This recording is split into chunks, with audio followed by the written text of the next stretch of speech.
Hello friends, welcome to Preksha institute. जय Hind.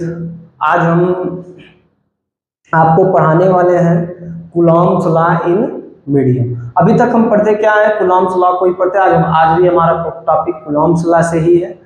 Coulomb's law अभी हमने पढ़ा है, हमने सबसे पहले उसके कूलॉम्स लॉ में पढ़ा, उसके मैग्नीट्यूड के बारे में पढ़ा। मैग्नीट्यूड के बारे में पढ़ने के बाद हमने देखा कि उसको वेक्टर फॉर्म में देखा। आज हम पढ़ेंगे कूलॉम्स लॉ इन मीडियम। अगर जैसे कि अगर हम कोई दो चार्ज को, अभी तक तो हम कहाँ पर रखते आ रहे थे, हम किसी भी फ्री स्पेस में रखते आ रहे थे, कोई मीडियम वोडियम नहीं था। हम अपना जो हमारा एक या फिर बोल सकते हैं वैक्यूम था, वहां पर रख करके आए, और या फिर हमने एक फ्री स्पेस में उसको रखा।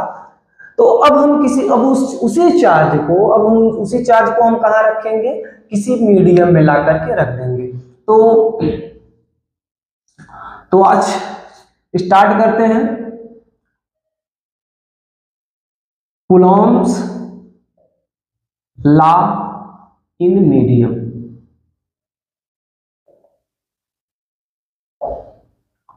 ध्यान दीजिए, अभी तक हम कहां पर रखे, कोई भी दो चार्ज था, एक चार्ज यहां पर था, एक चार्ज यहां पर, ये Q1 मान लिया, हमने Q2 मान लिया। इसके बीच की डिस्टेंस हमने कुछ रखा था, R रखा था। तो हमने क्या देखा कि ये दोनों चार्ज ये कहां पर हमारा फ्री स्पेस में था, या फिर हम कहते वैक्यूम का। तो इसके फोर्स के लिए हमारा एक फार्मूला आया था, F equal to K Q1 Q2 upon R square. अब यहीं पर K का वैल्यू हमने जानते हैं 1 अपान 4 pi epsilon naught Q1 Q2 upon R square था, इतना था। और हम जानते थे ये जो एप्सिलॉन नॉट था, क्या था, एप्सिलॉन नॉट। ये एप्सिलॉन नॉट की वैल्यू क्या थी, इसको हम जानते, इसकी वैल्यू 8.85 गुणे 10 घाते माइनस 12 था।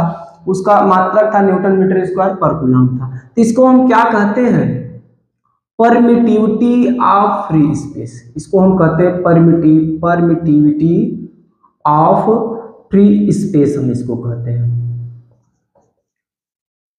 ये तो हमारा एप्सिलॉन नॉट था।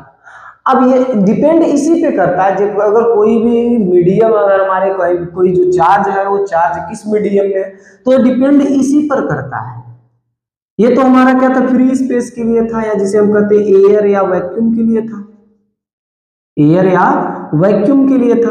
इसकी वैल्यू होती है, एप्सिलॉन नॉट की वैल्यू होती है 8.85 गुणे 10 घाते माइनस 12 न्यूटन मीटर स्क्वायर पर कूलम स्क्वायर। ये था, इतना चीजें हमने देखते हैं। अगर अब क्या होगा, यदि हम इन दोनों चार्ज को, इन दोनों चार्ज को अगर हम किसी मीडियम में रख दें तो क्या होगा। अभी तक तो ये परमिट कर रहा था, बहुत जो फोर्स लगता है इन दोनों। परमिटिविटी का मतलब क्या होता है, परमिट, ये क्या परमिट प्रोवाइड करता है। परमिट प्रोवाइड क्या करता है कि इन दोनों चार्जों के बीच जो फोर्स लगता है, ये जो चार्ज Q1 है, चार्ज Q2 है, उन दोनों चार्जों के बीच क्या होता है, एक फोर्स लगता है, जो उस फोर्स को अपोज करने का एक परमिट यह प्रोवाइड करता है कि वो उस स्पेस, अगर किस मीडियम में रखा हो तो कितना उसको क्या करेगा। अगर डेंस, ज्यादा डेंस है तो मीडियम, अगर वो ज्यादा डेंस है तो ज्यादा उस फोर्स का अपोज करेगा। अगर कम डेंस है तो कम फोर्स का अपोज करेगा। जैसे कि यहाँ पर हम एयर या वैक्यूम लिए थे, तो यहाँ पर उसकी जो एयर का डेंस होता है बहुत कम होता है, तो ये बहुत कम अपोज कर पाता था। तो उसके बारे में बात करते हैं। तो हमने मान लिया कि दो हमारा जो चार्ज है किसी मीडियम में रखा है, एक चार्ज Q1, एक चार्ज Q2 है। ये इसको हम फर्स्ट चार्ज मान लेते हैं, इसको सेकंड चार्ज मान लेते हैं, और इसके बीच की डिस्टेंस वही है, कहानी वही है, बस सोच नहीं है। Q1 Q2 ये हम किसी मीडियम में, जैसे ही किसी को, इसको हम किसी एक मीडियम में रखते हैं, इसके चारों तरफ, इसके चारों तरफ एक, अगर हम इसको, इसके चारों तरफ एक इंड्यूस्ड चार्ज मिल जाए, देखने को मिलता है हमको। ये जो Q1 चार्ज है, Q1 मान लिए हमारा Q1 जो, इसको हम किसी मीडियम में रखेंगे, इसके चारों तरफ एक क्या उत्पन्न हो जाता है, हमको देखने को मिलता है इंड्यूस्ड चार्ज। तो जब ये इसके ऊपर भी इंड्यूस्ड चार्ज देखने को मिलता है, इसके भी ऊपर इंड्यूस्ड चार्ज देखने को मिलता है हमको।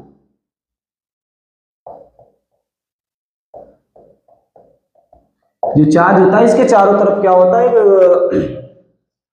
चारों तरफ अगर किसी मीडियम में रहे तो उस मीडियम के कारण उसके अंदर की जितने भी इलेक्ट्रॉन होगा सब चारों तरफ इसके क्या करते हैं, एक चार्ज को जनरेट कर लेते हैं। उसके अंदर जो क्रियाकलाप जो फिनोमेनन होते हैं उसके कारण क्या होती है, इसके चारों तरफ क्या होता है, एक इंड्यूस्ड चार्ज उत्पन्न होता है। इसे हम कहते हैं, जो मिलता है हमें, इसे कहते हैं हम इंड्यूस्ड चार्ज देखने को मिलता है,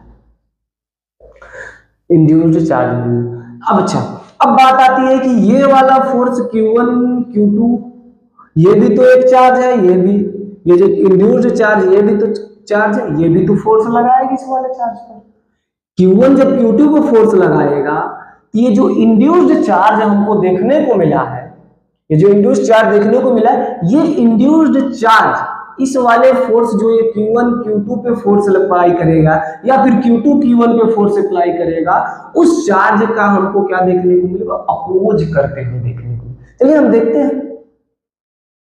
तो हम फोर्स अप्लाई करते हैं Q2 के कारण Q1 पर। फोर्स ऑन,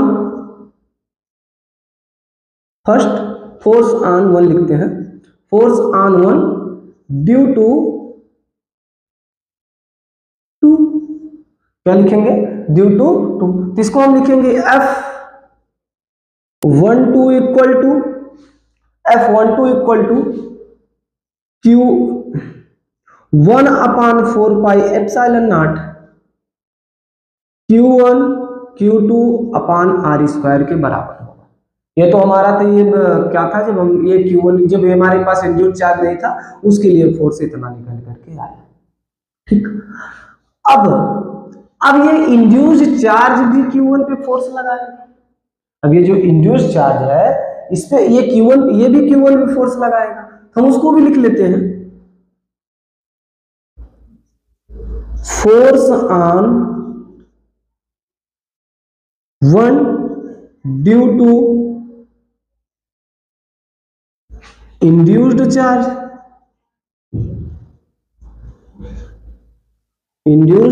चार्ज, उस चार्ज के कारण हमको क्या देखने को मिलेगा, एक फोर्स देखने को मिलेगा। वो फोर्स किसके इक्वल होगा, इंड्यूस्ड फोर्स के इक्वल होगा, इंड्यूस्ड फोर्स के इक्वल होगा। इसको हम लिखेंगे F इंड्यूस्ड लिखेंगे, इसको हम क्या लिखेंगे, F इंड्यूस्ड देखने को लिखेंगे। उतना बातें क्लियर होगा। तो ये फोन जो है ये जो हमारा जब इंड्यूस्ड चार्ज नहीं था, तो ये जो फोर्स लगा रहा है इसको, ये जो फोर्स लगा रहा है और ये फोर्स यहां पर, तो इसका जो फोर्स की वैल्यू होगी ये होगी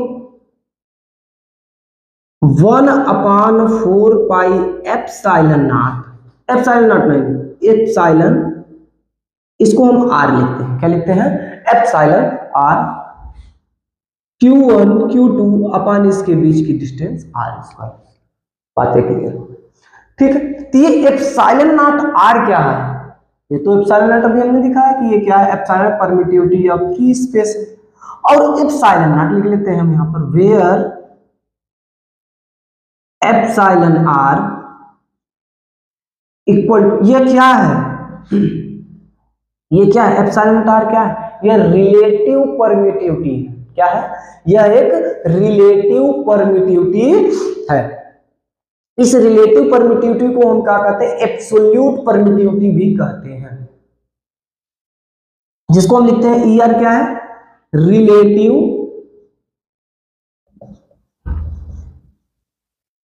permittivity, relative permittivity of medium. ये मीडियम का क्या है, रिलेटिव परमिटिविटी है। अच्छा, एक वर्ड आता है जो अभी हमने बताया कि परमिटिविटी, परमिटिविटी का मतलब क्या होता है, यहाँ पर हम थोड़ा सा जगह है यहाँ पर हम लिखते हैं, ये जो परमिटिविटी होता है, परमिटिविटी ये जो होता है, परमिटिविटी क्या करता है, परमिटिविटी एक परमिट प्रोवाइड करता है। क्या करता है, ये एक परमिट प्रोवाइड करता है, किसको प्रोवाइड करता है, फोर्स को। परमिट प्रोवाइड करके आप फोर्स लगाओ, ये नहीं होता। यह परमिट प्रोवाइड किसको करता है, उस मीडियम में जो इंड्यूस्ड चार्ज है, उस जो इस वाला फोर्स, ये जो हमारा फोर्स निकल रहा है, इस फोर्स को अपोज करने के लिए क्या करता है, एक फोर्स जनरेट करता है, उस फोर्स को परमिट प्रोवाइड करता है कि उस फोर्स का जा करके अपोज कर, ये परमिट प्रोवाइड करता है, अपोज फोर्स, अपोज फोर्स। और कौन से फोर्स, ड्यू टू प्रोड्यूस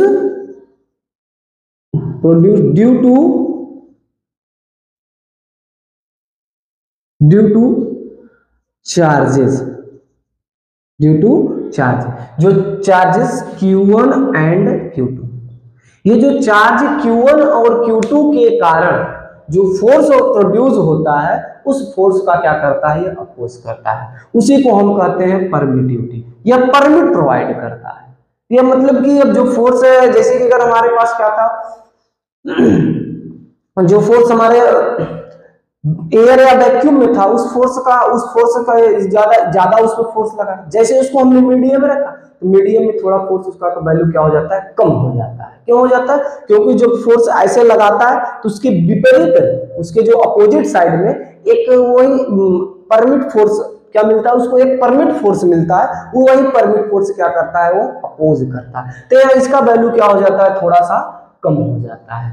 बातें क्लियर, तो इतना उतार लीजिए, आगे अब हम बताते हैं। तो इतना हो गया, तो हमारा नेट फोर्स कितना आने वाला है, यहां पर हम देखेंगे एफ नेट,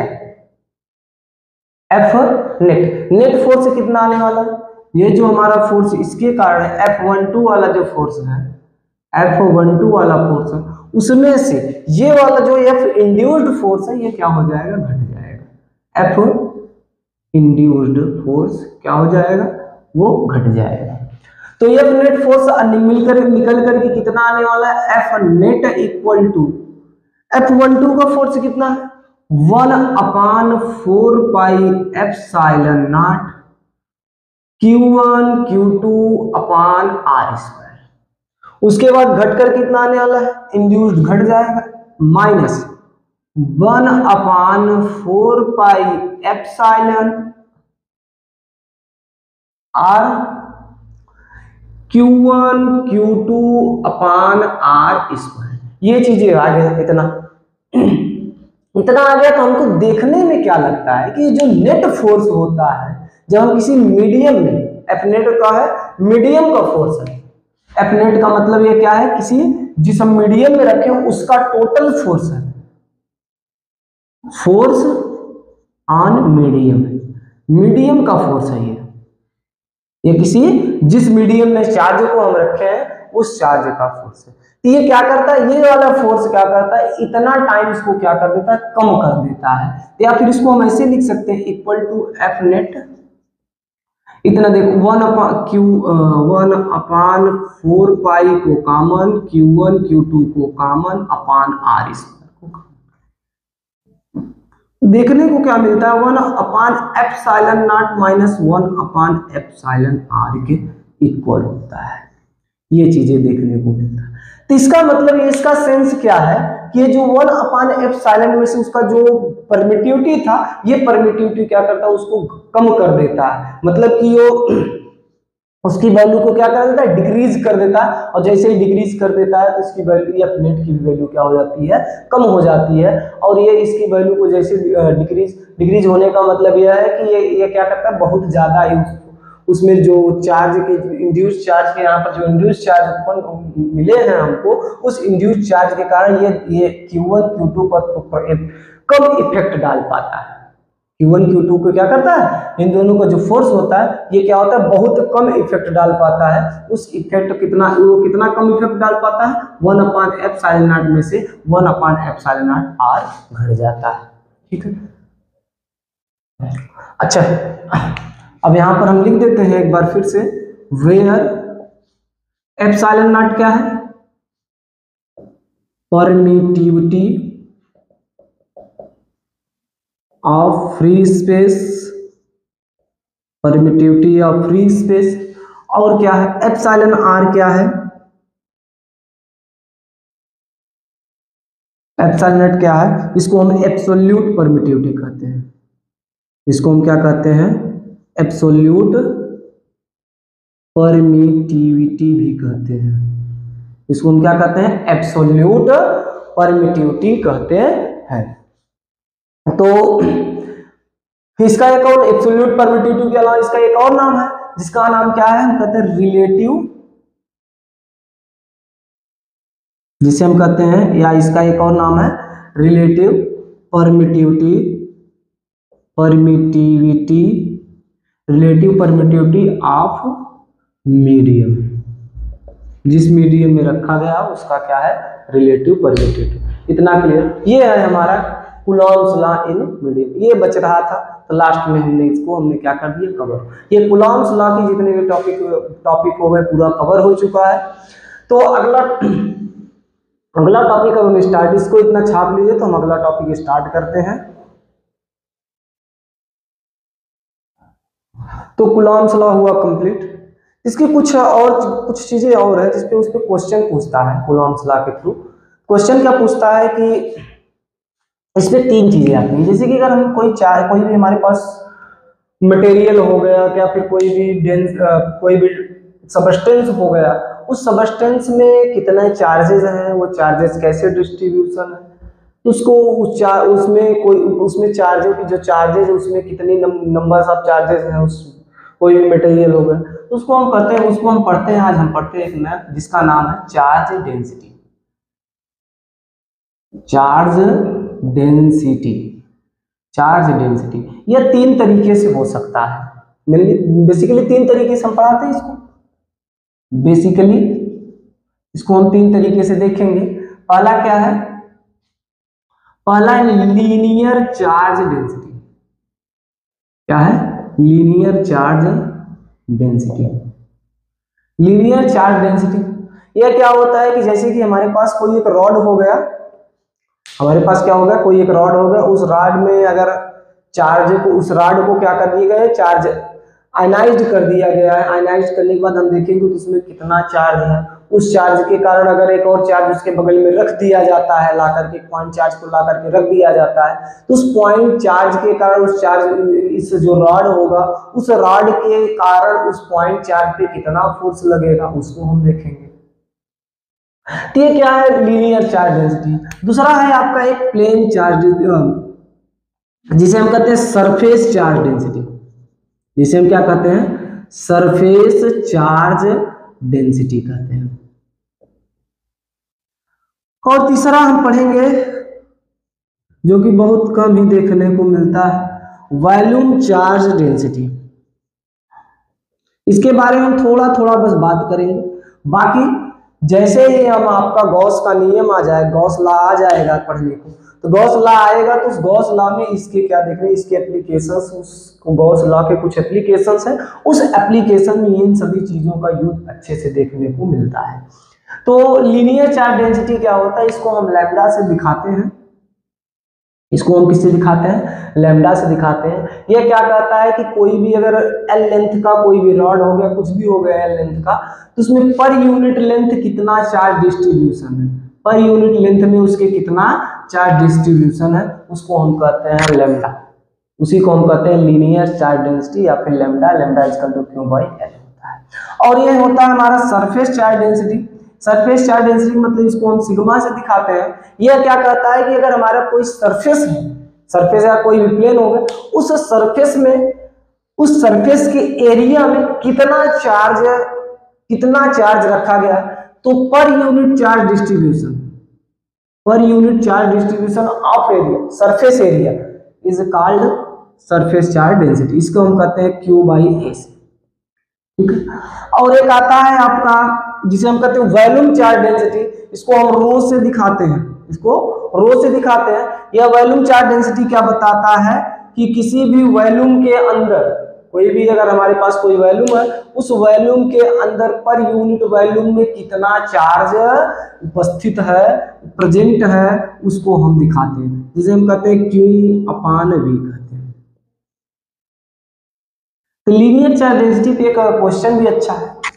ठीक है, इतना हो गया। तो हम इसका डिफिनीशन भी अगर लिखना चाहें तो लिख सकते हैं। डिफिनीशन क्या हो लीनियर चार्ज डेंसिटी का, पर यूनिट लेंथ, कोई भी लेंथ हो गया, चाहे रॉड का हो चाहे कोई भी हो गया उसका length, per unit length charge distribution, charge distribution per unit length charge distribution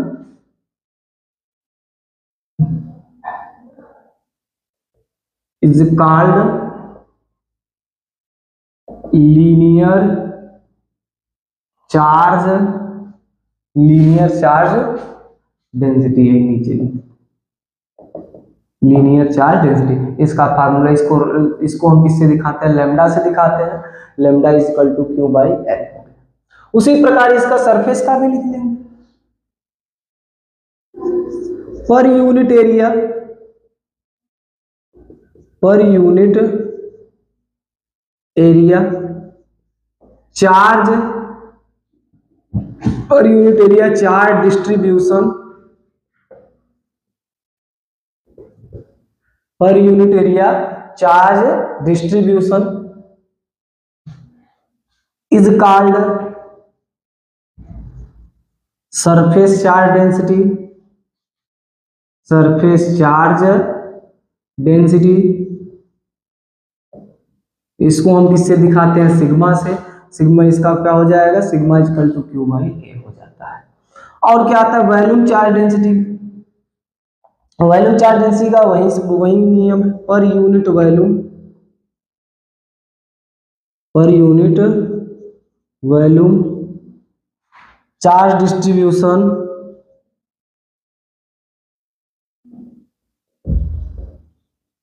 per unit volume charge distribution is called volume charge density, volume charge density. अच्छा ये सब चीजें खूब बढ़िया से हमने क्लास 11th में पढ़े थे, सेंटर ऑफ मास में COM, खूब बढ़िया से इन सभी के बारे में वहां पर बताया गया था कि कैसे कोई भी मास, अगर जैसे कोई भी हमारे पास क्या वहां पर क्या था, लीनियर चार्ज की जगह क्या था, लीनियर मास डेंसिटी। कोई भी रॉड होगा उसमें खूब बढ़िया से कितना मास को डिस्ट्रीब्यूट किया गया वो था। और क्या था, कोई भी सरफेस था उसमें सरफेस में कितना मास, सेम कहानी वही, बस वहां पर मास की जगह पर यहाँ पर क्या है, अब चार्ज है। इस चार्ज के बारे में हमको पढ़ना है, तो वहां पर जैसे क्वेश्चन लगता था सेम सेम उसी प्रकार क्वेश्चन यहाँ पर भी लगेगा। तो इसके कुछ अच्छे अच्छे क्वेश्चंस भी हैं, एक आध क्वेश्चन हम कराएंगे भी, बाकी इतनी चीजें समझ में आ गया होगा। तो इसके लिए अब हम एक क्वेश्चन अब अगले वीडियो में कराएंगे, बाकी ये सब चीजें बढ़िया से, हमें जहां तक उम्मीद है आपको समझ में आ गया होगा। तब चलते हैं, मिलते हैं नेक्स्ट वीडियो में। धन्यवाद। बेस्ट।